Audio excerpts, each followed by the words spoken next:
Oi, gente, boa tarde. Essa é a 10ª aula de literatura e é sobre o pré-modernismo. O pré-modernismo, no contexto histórico dele, é que a partir do século XX começou a surgir várias obras que estavam questionando o distensionamento relativo ao público dos movimentos anteriores, que os movimentos anteriores não traziam críticas sociais, não traziam realidade.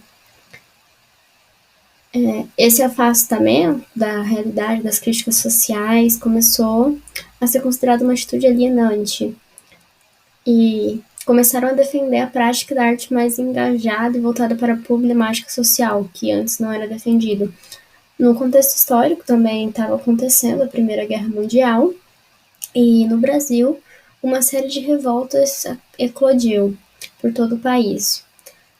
Algumas das revoltas importantes no Brasil que ocorreu durante essa época é a Revolta Armada, o enfraquecimento da República Velha, a Guerra dos Canudos, a Revolta da Vacina, a Revolta da Chibatada e a Greve Geral de 1917. Há algumas características importantes do pré-modernismo é que, devido aos acontecimentos e às transformações sociais, fizeram com que tivesse uma redescoberta do Brasil por meio de uma arte social e engajada nesse sentido, no sentido social. Também teve a preocupação com a realidade nacional, que deixa de ocupar apenas as obras de ficção e passa a ocupar várias outras obras, como os ensaios, artigos e comentários eruditos.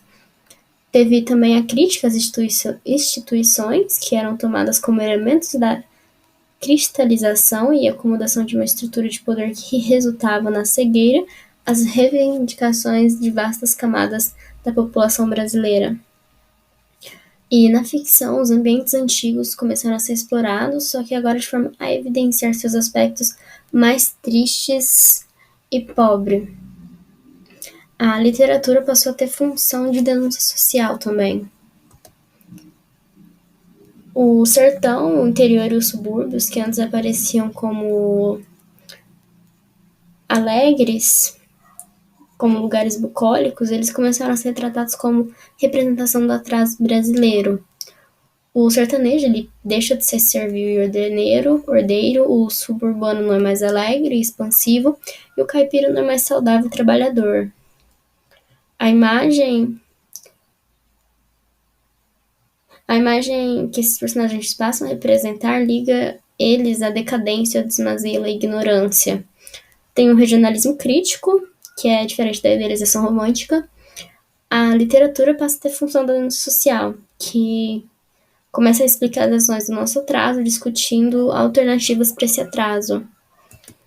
É uma linguagem oscilante, que às vezes tem expressões eruditas, influenciadas pelo parnasianismo, e também tem um vocabulário mais livre e popular, que tenta funcionar como um registro de expressões regionais, uma ponte entre a linguagem dicionarística e cientifista do século XIX e aquela mais despojada e que caracteriza a arte moderna do século XX. Alguns autores é Euclides da Cunha, Lima Barreto, José Pereira de Graça Aranha, Augusto de Carvalho dos Santos. O Euclides da Cunha ele colaborou com a imprensa, ele escreveu para o Estado de São Paulo, o jornal. Ele escreveu sua obra máxima sobre a Guerra dos Canudos, que é a obra Os Sertões, e fala sobre a Guerra dos Canudos. Ele ocupou vários cargos públicos e desempenhou diversas missões no interior do país. Ele possui uma cultura bastante diversificada, assumindo razoável grau de erudição. Ele aderiu ao positivismo, que defendia uma análise lógica e experimental da realidade, fazendo apologia da ciência, o evolucionismo, que equiparava o ser humano a outros animais na cadeia evolutiva, e o determinismo, que condicionava o conhecimento da realidade a 3 fatores básicos: o meio ambiente, a raça e ao momento histórico. Ele também tinha várias noções de várias outras áreas, como noções do conceito biológico, sociológico, psicológicos, antropológicos, físicos, matemáticos, além de vários outros conhecimentos. Sobre a obra Os Sertões, o livro foi publicado em 1902, que lançou ao posto da elite cosmopolita do Rio de Janeiro e de São Paulo, a imagem do país miserável e ignorado, porque naquela época os únicos lugares de destaque eram São Paulo e Rio de Janeiro. O resto dos lugares, assim, não tinham tanto destaque. E a partir da Guerra dos Canudos, Euclides da Cunha ele tentou encontrar as explicações para o atraso brasileiro. Obedecendo às normas do determinismo, o autor dividiu a obra em 3 partes, cada uma delas corresponde a um dos fatores determinantes da raça humana: a terra, o meio ambiente, o homem, a raça e a luta, que foi o momento histórico. A terra é o homem como agente geológico de destruição. O homem, dissertação sobre o sertanejo. A luta é a revolta dos canudos. E, acima de tudo, o livro é uma denúncia do subdesenvolvimento brasileiro. Ele escreveu várias outras obras, como Peru versus Bolívia, A Margem da História e Contrastes e Confrontos. Também tem o Lima Barreto, que ele também colaborou em vários jornais da época, como Correio da Manhã, Jornal do Comércio, a Gazeta, entre vários outros. Nos romances de Lima Barreto, era bem comum o ambiente ser os subúrbios cariocas, porque o autor ele aponta os elementos da decadência do ambiente e das dificuldades dos seus moradores. Ele também apontava os desfalques provocados pela modernização e as temáticas giravam em torno da exclusão, a exploração dos miseráveis, o preconceito racial, a perseguição aos verdadeiros patriotas, a denúncia dos interesses antinacionalistas, o crescimento das ideologias militaristas, a mediocridade da burocracia, a falsa cultura das elites, que são denunciadas por seu comportamento imoral.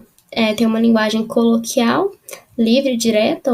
Algumas obras dele é Triste Fim de Policarpo Quaresma, Recordações da Escravidão, Isaías Caminha, Clara dos Anjos, Vida e Morte de M.J. Gonzaga de Sá. O José Pereira de Graça de Aranha participou ativamente do movimento modernista como doutrinador. Canaã é a melhor obra de Graça de Aranha, sua obra máxima. A obra tem como palco Porto da Cachoeira do Espírito Santo. A obra trata da etnia, relacionamento humano, culturas, colonização e progresso. Ele desenvolve alguns aspectos sociológicos e fisiológicos em sua obra. As obras dele é Canaã, Estética da Vida e o Espírito Moderno. Augusto R. Carvalho dos Santos, que sua obra se resume no livro Eu. O livro gerou grande impacto pelo sincretismo, o ecletismo e a terminologia biológica. Ele era considerado um avis raro da nossa literatura, tinha uma poesia única e ímpar, e ele foi quem introduziu a terminologia científica em seus versos.